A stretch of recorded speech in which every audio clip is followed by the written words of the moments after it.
દ્વારકાના રાવલ ગામે એક જર્જરિત પાણીની ટાંકી હાલ સ્થાનિકો માટે મોટું જોખમ બની છે। રાવલના ઘાટ વિસ્તારમાં આવેલી વર્ષો જૂની ટાંકી અત્યંત ખરાબ હાલતમાં છે, જ્યાં તેની દિવાલોમાંથી પોપડા પડી રહ્યા છે અને કોઈપણ સમયે ધરાશાયી થવાનો ભય ઊભો થયો છે। આસપાસના રહેવાસીઓ રોજિંદા જીવનમાં જીવના જોખમે આ ટાંકી પાસેથી પસાર થવા મજબૂર બન્યા છે। સ્થાનિકોએ અનેક વખત પાલિકા તંત્રને લેખિત અને મૌખિક રજૂઆતો કરી હોવા છતાં અત્યાર સુધી કોઈ અસરકારક કાર્યવાહી કરવામાં આવી નથી, જેના કારણે લોકોમાં તંત્ર સામે ભારે રોષ ફેલાયો છે અને ટાંકી તાત્કાલિક તોડી પાડવાની માંગ ઉગ્ર બની રહી છે। અમે ઘણીવાર આની અરજી કરેલ છે, લેખિતમાં અરજીઓ આપેલ છે, હજી હાલની પરિસ્થિતિ એવી છે કે તે અહીંયા હજી એની પરિસ્થિતિમાં છે। હવે અમારી એક જ માંગ છે કે આને જલ્દી પાડવામાં આવે, કારણ કે જે કોઈનો જીવ જાય કે કોઈને જાનહાનિ થાય એ પહેલા દુર્ઘટના બહુ મોટી બને એ પહેલા આને પાડવી જોઈએ। પોરબંદરના માર્કેટિંગ યાર્ડમાં આ દિવસોમાં કેસર કેરીની મબલક આવક સાથે બજારમાં જોરદાર ચહલ-પહલ જોવા મળી રહી છે। ખાસ કરીને બરંડા ડુંગરની સ્થાનિક કેસર કેરીની ભારે માંગ ઊભી થઈ છે, જેના કારણે ખેડૂતો અને વેપારીઓમાં ઉત્સાહ છે। છેલ્લા 3 દિવસમાં આવકમાં નોંધપાત્ર વધારો થયો છે અને માત્ર સુદામા ફ્રૂટ પેઢીમાં જ અંદાજે 15 થી 16,000 બોક્સ પહોંચ્યા છે। ગીરની કેસર કેરીના ભાવ 600 થી 1100 રૂપિયા સુધી બોલાઈ રહ્યા છે, જ્યારે બરડા ડુંગરની કેસર કેરી 700 થી 1400 રૂપિયા સુધી વેચાઈ રહી છે। આવક વધવા છતાં ગુણવત્તા સારી હોવાથી ભાવમાં સ્થિરતા જોવા મળી રહી છે। સવારથી જ માર્કેટ યાર્ડમાં હરાજીનો માહોલ ગરમ રહે છે, જ્યાં વેપારીઓ અને ગ્રાહકો ઉત્સાહપૂર્વક બોલી લગાવી રહ્યા છે। આ વર્ષે બરડા ડુંગરની કેરી વહેલી આવતા ખેડૂતોને ફાયદો થયો છે અને નિષ્ણાતોના મત મુજબ આગામી દિવસોમાં આવક વધુ વધવાની શક્યતા છે। ખાસ કરીને 25મી આસપાસ મોટા જથ્થામાં કેરી બજારમાં આવવાની ધારણા છે। કે તેમાં અમે 7-8 વર્ષથી તો હું કરું છું અને મારા મિત્ર છે તે લગભગ 15 થી 20 વર્ષથી કેરી લઈ છે સુદામાની। એમાં કંઈ પણ કોઈ જાતની ફરિયાદ નથી આવતી અને એકદમ નેચરલ અને સારી ક્વોલિટીની કેરી મળે છે। આ વખતે આપણી લોકલ કેરી બધા બીજા દેશની સરખામણીમાં બહુ આગતર હતી અને આપણા જરદાર અને ખેડૂત લોકોને અગાઉના જે પૈસા બન્યા છે, સોના જેવા પૈસા બન્યા છે, એ ભાવ બધા સારા મળ્યા છે। આજની તારીખમાં બી આપણા બૈરા ડુંગરની કેસર આજની તારીખમાં આપણે ત્યાં 1200-1300 સુધી ગઈ છે, એ ભાવ બી સારા કહેવાય। જૂનાગઢ મહાનગરપાલિકા અસ્તિત્વમાં આવી તેને 2 દાયકાથી વધુનો સમય થયો છે, પરંતુ જૂનાગઢ મહાનગરપાલિકામાં આજ દિવસ સુધી શિક્ષણ વિભાગનું સેટઅપ જ ઊભું નથી થયું, જેને લઈને વિપક્ષે સવાલો કર્યા છે। વિપક્ષે સત્તાધીશો પર નિષ્ફળતા અને બેદરકારીના આક્ષેપો કર્યા છે, તો બીજી તરફ તંત્ર પોતાની મર્યાદાઓ બતાવી રહ્યું છે। જ્યારે ગુજરાતની અન્ય મહાનગરપાલિકાઓમાં પ્રાથમિક શિક્ષણનો સંપૂર્ણ વહીવટ મનપા સંભાળે છે, ત્યારે જૂનાગઢમાં આ જવાબદારી હજુ સુધી જિલ્લા પંચાયત પર જ છે। વિપક્ષના નેતા લલિત પરસાણાએ આ મુદ્દે તીખી ટીકા કરી છે। આવડી બધી સરકાર હોય તો અત્યારે સારામાં સારી લેટેસ્ટ પ્લેગ્રાઉન્ડ સાથેની શાળાઓ બનાવવામાં આવે તો જૂનાગઢનું જે શિક્ષણ સ્તર છે એ ઊંચું જાય અને દેશને પણ શિક્ષક અને સારા જે યુવાનો છે એ મળે। ખરેખર આ બાબતે ખૂબ ઊંડો વિચાર કરી તાત્કાલિક શાસનાધિકારીની નિમણૂક કરી, જે વર્ષોથી જગ્યાઓ ખાલી છે એની નિમણૂક કરી અને શિક્ષણ ક્ષેત્રે જૂનાગઢને ફ્રી અને સારામાં સારી સુવિધા ટેક્સ ભરે છે તો એને મળવી જોઈએ। મહાનગરપાલિકા તંત્ર પણ આ મુદ્દે જવાબદારીમાંથી દૂર રહેતું દેખાઈ રહ્યું છે। કમિશનર તેજસ પરમારે જણાવ્યું કે મહાનગરપાલિકા રચાયા બાદથી જ શિક્ષણ વિભાગ માટે કોઈ અલગ સેટઅપ બનાવવામાં આવ્યો નથી, એટલે આજ દિન સુધી મનપા શિક્ષણનો કાર્યભાર સંભાળી રહી નથી।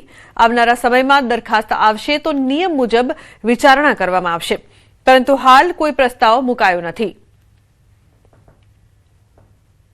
જનરલી મોટા મહાનગરપાલિકામાં અલગથી શિક્ષણ જે છે પ્રાથમિક શિક્ષણ ખાસ કરીને સિટી વિસ્તારનું એમાં પ્રાથમિક શિક્ષણાધિકારી અથવા શાસનાધિકારીની પોસ્ટ હોય છે। મહાનગરપાલિકા જ્યારથી અસ્તિત્વમાં આવી ત્યારથી આ સેટઅપમાં આ જગ્યા પણ નથી, એટલે આપણે અત્યારે એ કાર્યભાર મહાનગરપાલિકા દ્વારા સંભાળવામાં આવતો નથી। સ્થાયી સમિતિ ચેરમેન પલ્લવીબેન ઠાકરે જણાવ્યું કે શાળાઓને મહાનગરપાલિકા હસ્તક લાવવા માટે રાજ્ય સરકારને પત્ર લખવામાં આવ્યો છે અને આગામી સમયમાં આ દિશામાં કાર્યવાહી કરવામાં આવશે। હાલ માત્ર એક જ શાળા મનપા હસ્તક છે, જે દર્શાવે છે અને શહેરની 23 પ્રાથમિક શાળાઓ જિલ્લા પંચાયત હસ્તક ચાલી રહી છે। મહાનગરની જેટલી પ્રાથમિક શાળાઓ છે એ બધી આવે છે. જુનાગઢમાં આવી 23 શાળાઓ છે, પણ આપણે ત્યાં આ કોર્પોરેશન વહીવટ નથી ચલાવતી. આપણું જિલ્લા પંચાયત છે એ વહીવટ ચલાવે છે. આક્ષેપોની વચ્ચે જિલ્લા પ્રાથમિક શિક્ષણ અધિકારી લતાબેન ઉપાધ્યાયે સ્પષ્ટ કર્યું કે જિલ્લામાં આવેલી 710 સરકારી પ્રાથમિક શાળાઓનું સંચાલન હાલ જિલ્લા પંચાયત સંભાળી રહી છે. સૌથી મહત્વની વાત એ છે કે મહાનગરપાલિકા દ્વારા આ શાળાઓ પોતાના હસ્તક લેવા માટે આજ દિન સુધી કોઈ સત્તાવાર દરખાસ્ત કરવામાં આવી નથી. હાલની તકે જુનાગઢ જિલ્લામાં 710 સરકારી પ્રાથમિક શાળાઓ આવેલી છે અને આ 710 તમામ શાળાનું સંચાલન અત્યારે જિલ્લા પંચાયત હસ્તક જ છે. મહાનગરપાલિકા હસ્તક એક પણ શાળા નથી હાલમાં. સુરેન્દ્રનગર જિલ્લામાં આવેલું કચ્છનું નાનું રણ પ્રવાસીઓમાં જાણીતું છે. આ અભયારણ્યમાં ખાસ કરીને ઘુડખર, લોકડી, જંગલી બિલાડી, ઝરખ, શિયાળ જેવા પ્રાણીઓ જોવા મળે છે. પરંતુ તાજેતરમાં વન વિભાગની ટીમ રણમાં પેટ્રોલિંગમાં હતી તે દરમિયાન વછરાજ બેટના પાછળના ભાગમાં ખૂબ નાના કદનું એક શિયાળ જોવા મળ્યું હતું. આ પ્રજાતિ ગુજરાતમાં ઓછી જોવા મળે છે. તેના કદ, વજન અને ખાડા ખોદવાની આદતને જોતા તપાસ ચાલુ છે. આ રણમાં રણ લોકડીની સંખ્યામાં વધારો જોવા મળી રહ્યો છે. ઠંડીની ઋતુમાં વિદેશી પક્ષીઓ હજારો કિલોમીટર અંતર કાપીને અહીંના મહેમાન બને છે. ત્યારે હાલ આ વિશ્વનું સૌથી નાના કદનું શિયાળ માનવામાં આવી રહ્યું છે. જેથી શિયાળ આગામી સમયમાં પ્રવાસીઓમાં આકર્ષણનું કેન્દ્ર બને તેવી આશા છે. હાલમાં જ એમની પ્રજનનની જે સિઝન છે પૂર્ણ થયેલી છે ને નવજાત બચ્ચાના જન્મ આપેલા છે. તો જ્યારે બી ફેરણામો નીકળીએ ત્યારે લોકડીના બચ્ચાઓ સારી એવી સંખ્યામાં આ વર્ષે આપણને જોવા મળે છે. એટલે કે નોંધપાત્ર રીતે આ વખતે લોકડીની સંખ્યામાં વધારો થયો હોય એવું અમારા અનુમાન અથવા અમારા જે ફેરણા છે એના અવલોકન પરથી અમે કહી શકીએ છીએ. તો સમાચારમાં હવે વાત કરીએ પરિશ્રમના પરિણામની.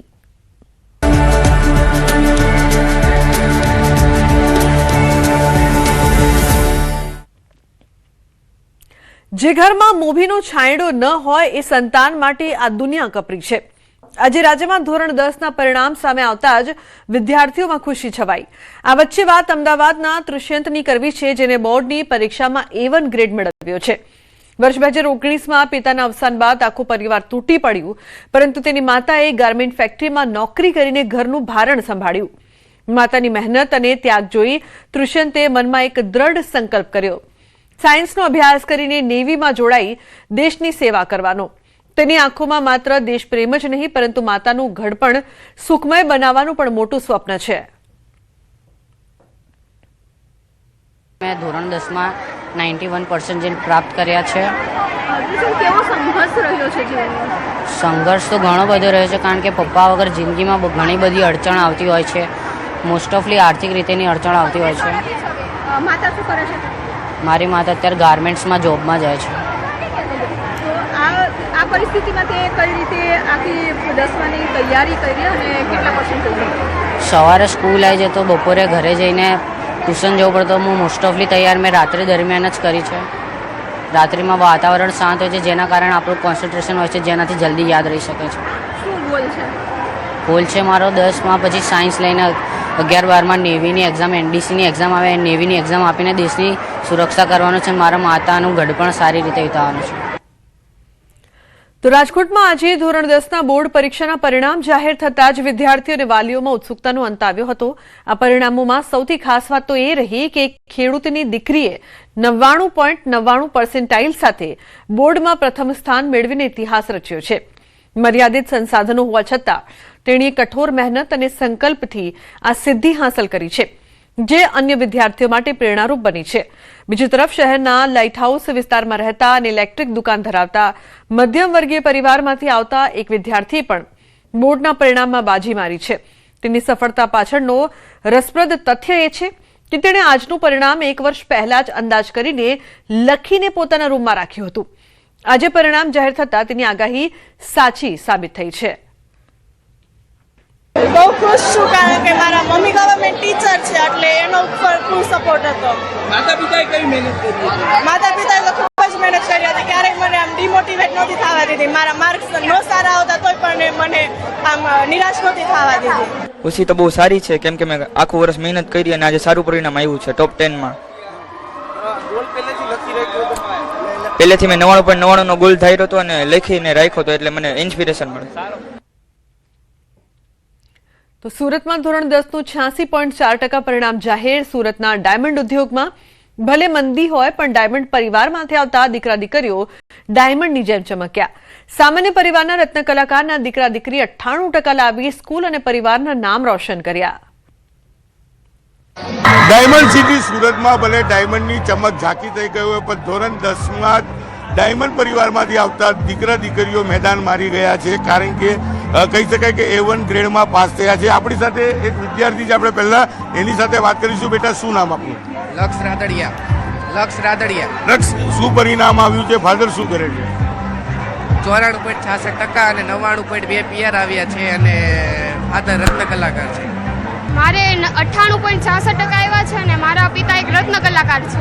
ખૂબ મહેનત કરી છે અને તકલીફો પણ હતી, પણ એ તકલીફોનો સામનો કર્યો. અમે ડાયમંડના ઉદ્યોગમાં ભલે મંદી હોય ત્યારે પરિવારમાં ડાયમંડની જેમ ચમકીને આવેલા દીકરા દીકરીઓ પરિણામમાં A1 ગ્રેડ તો લાવ્યા છે, પણ હવે ડોક્ટર બની પરિવારની આર્થિક મદદ કરવાનું પણ વિચારી રહ્યા છે.